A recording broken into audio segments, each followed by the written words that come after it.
अगर आपके घर में लक्ष्मी नहीं रुकती तो ये कथा ध्यान से सुनिए।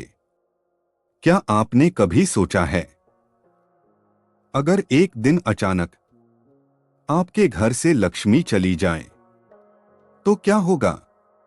घर वही रहेगा, दीवारें वही रहेंगी, पर बरकत, शांति, आनंद सब कुछ जैसे खत्म हो जाएगा।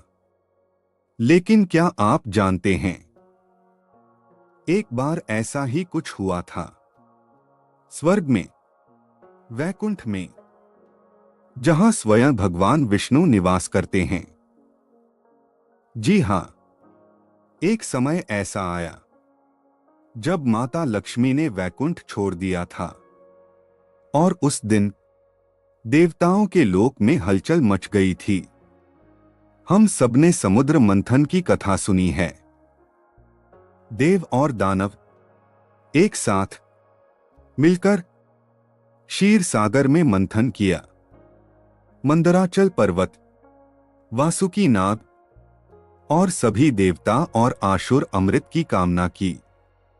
लेकिन बहुत कम लोग जानते हैं कि समुद्र मंथन से सिर्फ अमृत ही नहीं निकला था, वहां से निकले थे रत्न, अप्सराएं, चंद्रमा, विष और स्वयं मां महालक्ष्मी।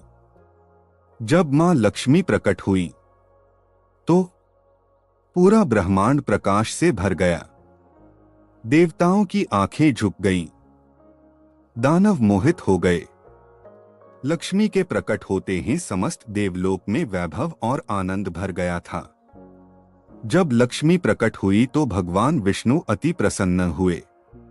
सृष्टि का संतुलन बिना लक्ष्मी के संभव नहीं था, क्योंकि जहां संतुलन है, जहां धर्म है, वहीं लक्ष्मी टिकती हैं। कहते हैं जब अमृत मिल गया, देव अमर हो गए, इंद्र का सिंहासन सुरक्षित हो गया। स्वर्ग में उत्सव होने लगा। नृत्य, संगीत, वैभव, सोना, रत्न, सब कुछ भरपूर। लेकिन धीरे धीरे कुछ बदलने लगा। देवताओं के स्वर में विनम्रता कम होने लगी। इंद्रदेव को अपने पद पर घमंड होने लगा। कुबेर देव को अपनी संपत्ति पर, वरुण देव को अपनी शक्ति पर। और जब वैभव आता है तो एक छाया भी साथ आती है, वह है अहंकार। एक दिन ऋषि दुर्वासा स्वर्ग आए। उनके हाथ में एक दिव्य माला थी जिसमें स्वयं लक्ष्मी का आशीर्वाद था। उन्होंने वह माला इंद्र को दी, आशीर्वाद के रूप में। लेकिन इंद्र ने क्या किया? उसने उस माला को अपने हाथी ऐरावत के सिर पर रख दिया और ऐरावत ने उसे पैरों तले रौंद दिया। बस यहीं से सब बदल गया। ऋषि दुर्वासा का क्रोध अग्नि बन गया। उन्होंने कहा, जहां लक्ष्मी का अपमान होगा वहां से लक्ष्मी चली जाएंगी, और श्राप दे दिया। उस क्षण कोई शोर नहीं हुआ, कोई बिजली नहीं गिरी, कोई युद्ध नहीं हुआ। बस समस्त संसार में एक मौन छा गया। माता लक्ष्मी ने देखा, घमंड, असम्मान, अविनय, और उन्होंने निर्णय लिया, जहां मेरा आदर नहीं वहां मेरा निवास नहीं। और धीरे धीरे स्वर्ग की चमक फीकी पड़ने लगी। सोना धूमिल हो गए, संगीत मंद हो गए, देवताओं का तेज कम होने लगा, इंद्र का सिंहासन डगमगाने लगा। जब लक्ष्मी वैकुंठ लौटी तो स्वयं विष्णु ने पूछा, देवी, यह मौन क्यों?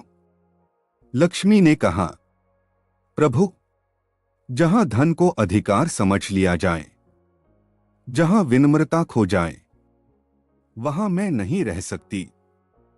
विष्णु मुस्कुराए, क्योंकि वे जानते थे यह संसार का नियम है। धन टिकता नहीं जब तक सम्मान और धर्म साथ न हो। लक्ष्मी के जाने के बाद देवताओं की शक्ति घटने लगी। असुरों ने आक्रमण किया, इंद्र पराजित हुआ, स्वर्ग खाली होने लगा। और तब उन्हें समझ आया कि अमृत से अमरता मिल सकती है, पर लक्ष्मी के बिना वैभव नहीं टिकता। दोस्तों, यह कथा सिर्फ स्वर्ग की नहीं है, यह हर घर की कहानी है। जब घर में अहंकार बढ़ता है, जब बड़ों का सम्मान घटता है, जब धन को भगवान समझ लिया जाता है, तब लक्ष्मी धीरे धीरे चली जाती हैं। पहले शांति जाती है, फिर संतोष, फिर बरकत। दोस्तों, लक्ष्मी कब आती हैं? जहां परिश्रम हो, संतोष हो, स्त्री का सम्मान हो, अन्न का आदर हो, दान की भावना हो, वहां लक्ष्मी स्वयं आती हैं।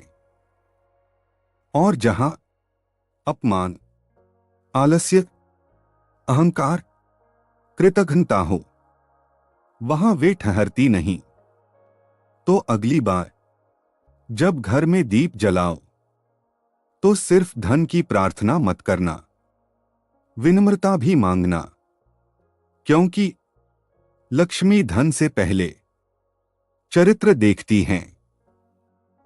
अगर आज कुछ नया सीखा तो कमेंट में लिखो जय मां लक्ष्मी, और सोचो क्या कहीं अनजाने में हम भी वही गलती तो नहीं कर रहे जिससे एक बार वैकुंठ भी सूना हो गया था।